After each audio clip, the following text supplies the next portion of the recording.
구속사 시리즈의 근간에 흐르는 가장 중요한 주제가 바로 십자가라고 할 수가 있습니다.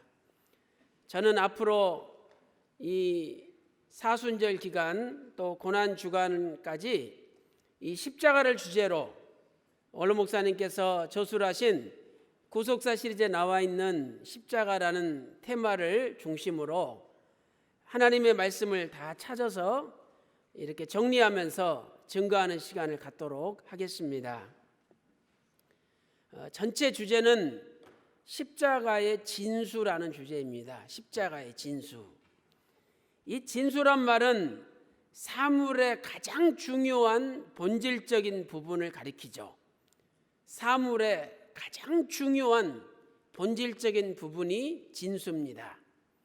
그래서 우리는 십자가의 진수가 무엇인지, 십자가의 가장 중요한 부분이 무엇인지를 명확하게 깨달아야 되죠. 오늘은 특별히 십자가와 구속, 이 구속이라는 주제를 가지고 하나님의 말씀을 증거하도록 하겠습니다. 우리가 잘 알고 있는 구속사가 무엇입니까? 이 구속사는 하나님께서 온 우주 만물을 창조하시고 그 창조하신 세계가 타락했을 때 그것을 회복하시고 완성하시는 모든 역사를 구속사라고 부르죠. 그러므로 구속사에는 하나님의 창조, 타락, 회복과 완성이라는 주제가 반드시 들어가 있습니다. 이 구속사를 관통하는 중심이 무엇입니까? 바로 예수님의 십자가입니다. 왜냐하면 십자가를 통해서 하나님은 타락한 세상을 회복하시는 구속의 역사를 이루시기 때문이죠. 그러므로 우리가 하나님의 구속사를 외치고 또 구속사를 이루는 사명을 감당하겠다 결심하였다 할지라도 그 구속사의 핵심되는 십자가의 구속을 알지 못한다면 우리는 구속사를 이루는 사명자로서 자격이 없는 것입니다. 그렇다면 과연 십자가와 구속은 어떤 관계를 가지고 있느냐? 오늘 하나님의 말씀을 통해서 같이 은혜 받도록 하겠습니다. 첫 번째로 십자가의 구속은 구속 경륜 가운데 이미 작정된 것입니다. 십자가의 구속, 십자가의 죽으심, 예수님께서 십자가 죽으셨잖아요. 그 십자가의 죽으심은 하나님의 구속 경륜 가운데 이미 작정된 거라는 거죠. 십자가는 결코 우연히 이루어진 것이 아닙니다. 십자가는 갑자기 이루어진 사건도 아니라는 거죠. 십자가는 어떻게 이루어졌습니까? 첫 번째로 십자가는 작정된 대로 이루어진 것입니다. 십자가는 작정된 대로 이루어진 거죠. 누가복음 22장 22절 보세요. 예수님께서 말씀하시기를 인자는 작정된 대로 가거니와, 예수님께서 십자가를 지시는 발걸음은 이미 만세 전에 작정된 거라고 예수님께서 친히 말씀하셨습니다. 두 번째로 십자가는 기록된 대로 이루어진 것입니다. 십자가는 성경에 기록된 대로 이루어진 거예요. 예수님께서 마태복음 26장 24절에서 인자는 자기에게 기록된 대로 가거니와, 지금 십자가를 지고 가시는 예수님의 발걸음은 이미 성경에 기록된 대로 가시는 발걸음이라는 거죠.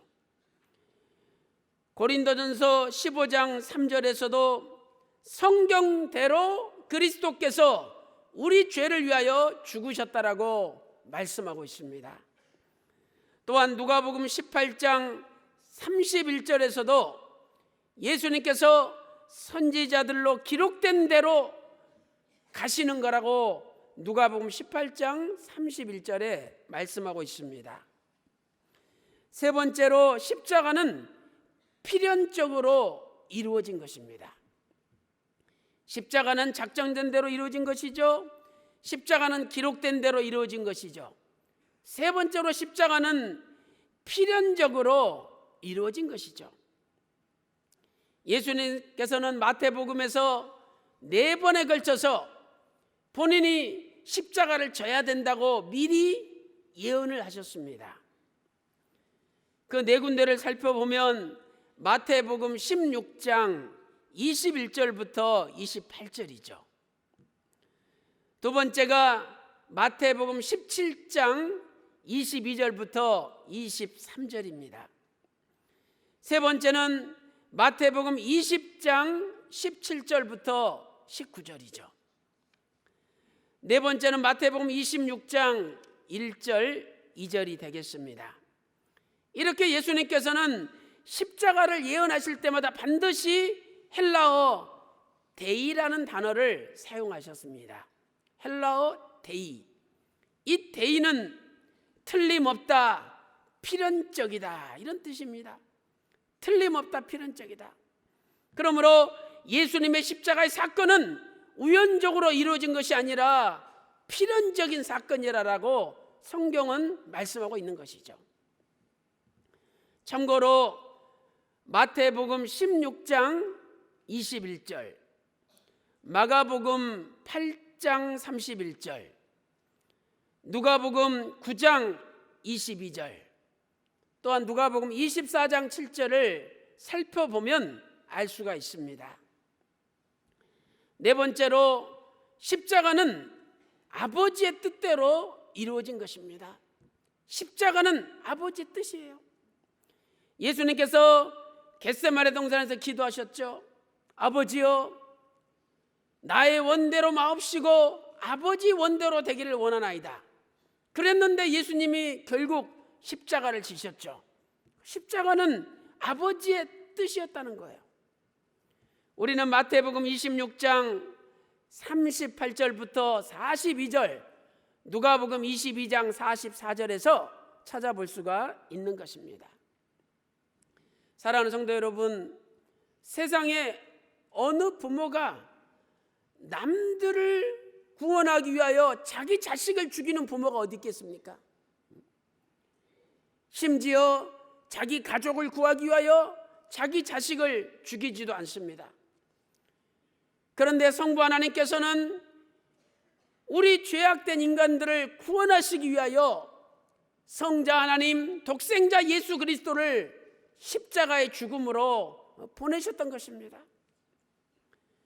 그리고 이것을 만세전에 작정하시고 기록하시고 또한 아버지 뜻대로 필연적으로 이루셨으니 이것이 얼마나 엄청난 사랑입니까?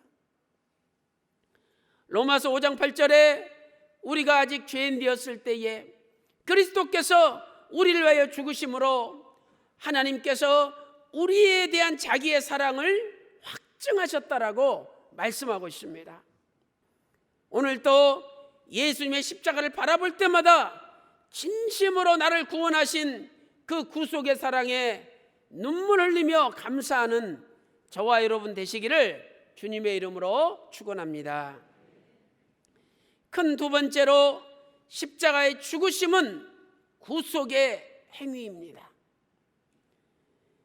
일대지에서 십자가의 죽으심은 이미 작정된 거라고 살펴봤죠. 두 번째 대지로 십자가의 죽으심은 구속의 행위입니다. 오늘 본문 엠마오로 내려가는 두 제자가 예수님에 대해서 뭐라고 고백합니까? 우리는 예수님을 이스라엘의 구속할 자라고 바랐노라. 예수님이 이스라엘의 구속할 자라고 바랐다는 거죠. 여기 구속이라는 단어는 헬라어로 리트로오라는 단어죠. 내자죠. 리트로오. 이 단어는 어떤 값을 치르고 구해내다는 뜻이에요. 그냥 구해내는 것이 아니라 어떤 값을 치르고 구해내다. 그래서 영어에서는 구원을 나타낼 때는 salvation이라는 단어를 쓰죠. S-A-R-V-A-T-I-O-N, salvation.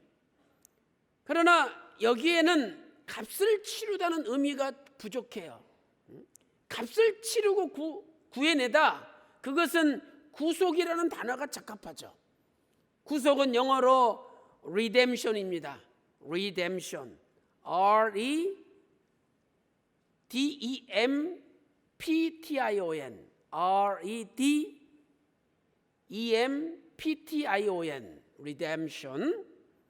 그래서 이 redemption이라는 단어는 값을 치르다는 의미가 들어있는 거예요. 오늘 예수님께서는 우리 대신 십자가에서 피를 흘리시고 값을 치르심으로 사단 마귀의 손에서 저와 여러분을 구해내셨습니다. 사도행전 20장 28절에 피로 사신 교회다, 예수님께서 피값을 치르시고 우리를 사셨다라고 사도행전 20장 28절에서 말씀하고 있습니다. 에베소서 1장 7절 말씀 보니까 우리가 그의 피로 말미암아 구속 곧 죄사함을 받았다라고 에베소서 1장 7절에 말씀하고 있습니다. 사랑하는 성도 여러분, 오늘 예수님께서 십자가의 피값을 치르심으로 사단 마귀 손에서 우리를 건져내신 줄로 믿습니다. 그렇다면 그 구속의 특징이 무엇입니까? 첫 번째로 단번에 이루어진 구속이죠. 단번에 이루어진 구속이에요. 구약의 제사장들은 매일 제사를 드려야 됩니다. 심지어 대제사장이라 할지라도 매년 7월 10일 대속죄일에 지성소까지 들어가서 죄사함을 받아야 돼요. 매년 들어가야 됩니다. 그러나 예수님은 십자가에서 단번에, 한 번에 우리의 모든 죄를 다 없앴다는 거죠. 로마서 6장 10절 말씀 보니까 그의 죽으심은 죄에 대하여 단번에 죽으시며, 그의 죽으심은 죄에 대하여 단번에 죽으심이라고 로마서 6장 10절에 말씀하고 있죠. 히브리서 7장 27절에 단번에 자기를 들이셨습니다. 히브리서 9장 12절과 9장 26절, 10장 10절에서도 단번에 자신을 들이셨다라고 말씀하고 있습니다. 두 번째로 그 구속의 특징이 무엇입니까? 두 번째는 영원한 구속입니다. 영원한 구속. 십자가 구속의 효력은 일시적인 것이 아니라 영원한 거라는 거예요. 히브리서 9장 12절에 오직 자기 피로 영원한 속죄를 이루셨다라고 말씀하고 있습니다.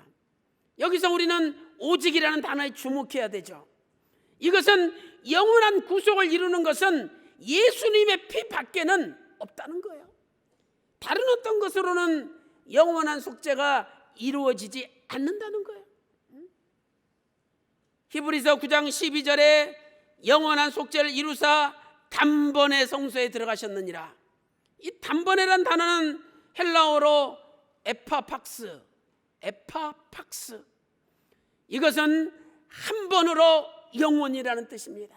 한 번으로 영원히. 예수님이 십자가에서 한 번 죽으심으로 영원한 속죄가 이루어졌다는 것입니다. 예수님의 십자가에 피 흘림이 없이 어찌 우리가 죄사함을 받을 수가 있겠습니까? 히브리서 9장 22절에 피 흘림이 없이는 죄사함이 없다라고 말씀하고 있죠. 베드로전서 1장 18절 19절 말씀 보니까 오직 흠없고 점없는 어린 양 같은 보배로운 피로 우리 조상의 유전한 망령된 행실에서 우리가 죄사함을 받았다라고 성경은 말씀하고 있습니다. 하나님께서는 타락한 아담에게 에덴 동산에서 가죽옷을 입혀주셨습니다. 창세기 3장 21절에 이 가죽옷은 바로 예수님의 대속을 예표한 거예요. 가죽을 얻으려면 짐승이 죽어야 되죠. 고린도전서 5장 7절 말씀 보니까 예수님께서 어린 양의 신령한 어린 양으로서 대속의 제물로 피를 흘리셨다라고 말씀하고 있습니다. 오늘 예수님께서 우리 대신 핏값을 치르심으로 우리가 구속을 받았으니 이 세상에 이보다 더 감사한 일이 어디 있겠습니까? 오늘도 그 예수님의 구속의 은혜에 진심으로 감사하고 그 예수님의 구속의 은혜에 보답하기 위하여 남은 생에 생명 바쳐 충성하는 저와 여러분 다 되시기를 주님의 이름으로 축원합니다. 큰 세 번째로 십자가 구속의 결과는 무엇입니까? 십자가 구속의 결과는 무엇입니까? 한마디로 죄사함입니다. 죄사함. 골로새서 1장 14절에 그 아들 안에서 우리가 구속 곧 죄사함을 얻었도다 이렇게 말씀하고 있습니다. 우리 죄가 다 없어진 거예요. 과거의 죄, 현재의 죄, 미래의 죄까지도 다 없어졌습니다. 우리가 죄사함 받았다는 것은 구체적으로 무슨 뜻입니까? 첫 번째로 죄인에서 의인으로 신분이 바뀌었다는 겁니다. 죄인의 신분에서 의인의 신분으로 신분이 바뀌었어요. 죄사함을 받기 전까지는 누구나 죄인이죠. 그러나 죄사함을 통해서 죄가 없어졌기 때문에 우리는 더 이상 죄인이 아니라는 거죠. 로마서 3장 24절에 그리스도 예수 안에 있는 구속으로 말미암아 하나님의 은혜로 값없이 의롭다 하심을 얻었느니라. 고린도후서 5장 21절 말씀 보니까 예수 그리스도 안에서 하나님의 의가 되었다라고 고린도후서 5장 21절 하반절에서 말씀하고 있습니다. 죄인은 지옥 가야 됩니다. 죄인은 부활을 하지만 심판의 부활로 지옥 가야 돼요. 그러나 의인은 생명의 부활로 천국에 가는 거죠. 요한복음 5장 29절 보세요. 요한복음 5장 29절에 악인은 심판의 부활로, 선을 행한 자는 생명의 부활로 나오리라 약속하고 있습니다. 또한 사도행전 24장 15절 말씀 보니까 이 사도행전 24장 15절 명심하셔요. 거기 뭐라고 되어 있습니까? 의인의 부활과 악인의 부활이 있느니라. 의인만 부활하는 것이 아니라 악인도 부활한다는 거죠. 지옥에서도 하나님이 세세무궁토록 심판의 부활을 시켜가지고 죽지 않고 영원히 고통당하게 만드시는 거예요. 오늘 우리는 이러한 준엄한 하나님의 말씀이 있다는 것을 명심을 해야 됩니다. 두 번째로 죄사함을 받았다는 것은 무슨 뜻입니까? 두 번째는 하나님의 소유가 되었습니다. 하나님의 소유. 과거에 우리는 죄의 종노릇하며 마귀의 소유였습니다. 그러나 이제 예수님께서 십자가의 피로 우리를 사심으로 우리는 하나님의 소유가 되었습니다. 베드로전서 2장 9절에 그의 소유된 백성이라고 말씀하고 있죠. 우리가 하나님의 소유가 되었다면 하나님의 종이 되어야지 사람의 종이 돼서는 안 되는 거죠. 고린도전서 7장 23절에서 너희는 값으로 사신 것이니 사람들의 종이 되지 말라. 사람들의 종이 되지 말라는 거죠.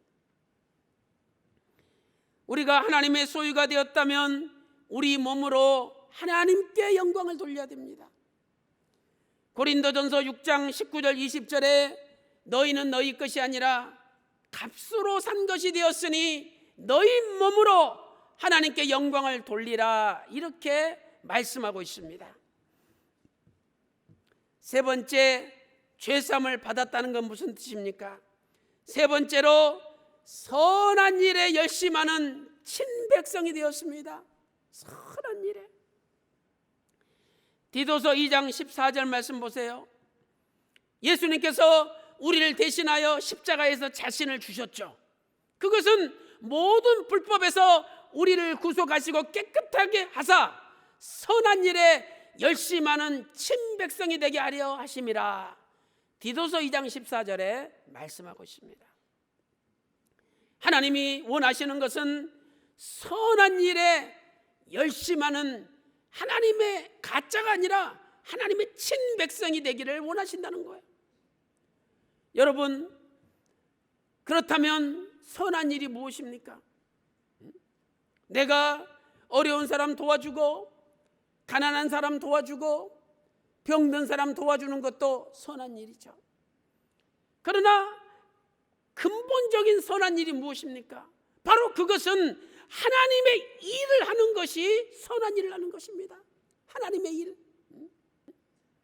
오늘 다시 한번 마음에 결심하시고 2017년도 남은 생에는 하나님의 선한 일에 열심을 내서 하나님 앞에 인정받는 저와 여러분 다 되시기를 주님의 이름으로 축원합니다. 결론적으로 예수님의 재림을 통하여 구속사역은 최종적으로 완성됩니다. 예수님의 재림을 통하여 구속사역은 최종적으로 완성될 것입니다. 우리는 예수님의 십자가의 피로 구속을 받았지만 최종적인 구속의 완성은 기다리고 있습니다. 그리고 그것은 예수님의 재림으로 이루어지는 것이죠. 예수님께서 재림하실 때 이 몸의 구속이 이루어집니다. 로마서 8장 23절 보세요. 이뿐 아니라 또한 우리 곧 성령의 처음 익은 열매를 받은 우리까지도 우리의 양자 될 것 곧 몸의 구속을 기다리느니라. 성령으로 말미암아 예수 믿는 복을 받았지만 아직 이 육신, 이 몸의 구속을 기다리고 있다는 거예요. 사도 바울의 고백입니다. 이 양자 된다는 게 무슨 뜻입니까? 우리가 성경을 자세히 보면은 이 양자라는 개념 속에는 두 가지의 중요한 의미가 들어 있어요. 이 양자는 헬라어로 휘오데시아라는 단어죠. 휘오데시아. 이 단어는 크게 두 가지 의미가 있습니다. 첫 번째는 현재적인 의미죠. 현재적인 의미로서 아들로 입적되는 것을 의미합니다. 아들로 입적이 되는 거예요. 원래는 남의 아들이었는데 내 아들로 입적시키는 거죠. 호적에다가 이름을 올리는 거예요. 다시 말해서 우리는 본래 하나님의 아들이 아니었는데 하나님의 십자가의 피로, 예수님의 십자가의 피로 말미암아 하나님의 아들로 입적이 됐다는 거예요. 두 번째, 양자의 미래적인 의미가 있죠. 그 미래적인 의미는 유산을 상속받는 겁니다. 양자가 된다는 것은 유산을 상속받는 자격이 생기는 거예요. 양자 곧 휘오데시아가 된 아들은 아버지 재산을 상속받을 수가 있는 것이죠. 아들로 입적되는 것이 현재적인 축복이라면 유산을 상속받는 것은 미래적인 축복입니다. 그래서 로마서 8장 17절에 이제 아바 아버지라고 부르짖는 자녀가 되면 후사 곧 하나님의 후사여 그리스도와 함께한 후사니라 이렇게 말씀하고 있습니다. 여기 후사가 3번 나오죠. 후사, 하나님의 후사, 그리스도와 함께한 후사. 이 후사는 헬라어로 클레로노모스, 클레로노모스. 이것은 상속자라는 뜻입니다. 상속자. 우리가 하나님의 아들이 되었다면 이제 미래에 우리는 아버지의 재산을 상속받는 상속자가 된다는 거예요. 그래서 영원한 상속을 바라보며 오늘 잠시 힘들다 할지라도 오히려 하나님 앞에 감사하고 찬송 부르고 기뻐하면서 하나님께 영광 돌리시기를 주님의 이름으로 축원합니다. 그 영광이잖아요. 그 영광을 받기 위해서는 현재 고난을 이겨내야 된다는 거예요. 미래 양자로서 받게 될 그 영광을 바라본다면 현재 고난을 이겨내야 된다는 거예요. 이사야 60장 22절에 때가 되면 이루리라, 때가 되면 이루어지게 되어 있습니다. 고린도전서 15장 52절 53절에서 나팔소리가 나매 죽은 자들이 썩지 아니할 것도 다시 살고 우리도 변화하리라. 이 죽을 것이 죽지 아니함을 입고 이 썩을 것이 썩지 아니함을 입으리로다.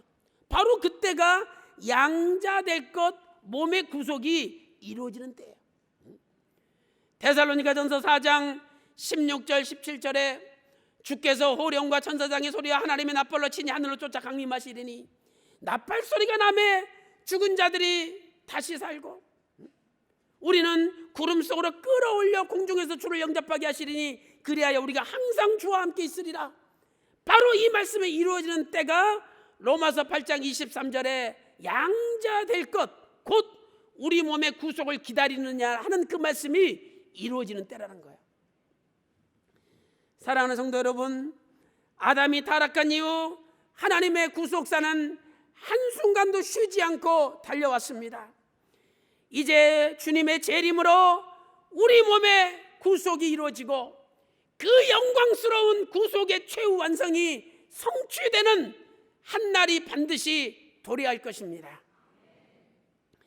이 영광스러운 최후의 완성을 소망 가운데 바라보는 자가 누구입니까? 바로 고난을 참고 견디며 이겨내는 자입니다. 어떤 고난이 닥친다 할지라도 참고 견디며 이겨내는 자예요. 로마서 8장 17절 말씀 보세요. 우리는 하나님의 후사죠. 그리스도와 함께한 후사죠. 그리고 그 다음에 뭐라고 기록되어 있습니까? 우리가 진짜 하나님의 상속자라면, 후사라면 우리가 그와 함께 영광을 받기 위하여 그와 함께 고난도 받아야 할 것이니라. 정말 하나님의 상속자로 영원한 상속을 소망 가운데 바라본다면 이 땅에서 어떤 고난이 닥친다 할지라도 그 고난을 기쁨으로 받으며 견디고 이겨내야 된다는 거예요. 사랑하는 성도 여러분, 오늘 저와 여러분은 지금까지 어떤 고난과 핍박이 닥친다 할지라도 오직 말씀으로 이기고 살아왔습니다. 이제 마지막 나팔에 변화되는 그 순간까지도 끝까지 고난을 이기고 끝까지 고난을 견디고 끝까지 고난을 인내하면서 마지막 나팔에 몸의 구속이 이루어지고 우리가 양자로서 하나님의 영원한 상속자가 되는 그 한날까지 끝까지 하나님의 일에 충성하시고 끝까지 승리하는 평강의 모든 성도들 되시기를 주님의 이름으로 축원합니다.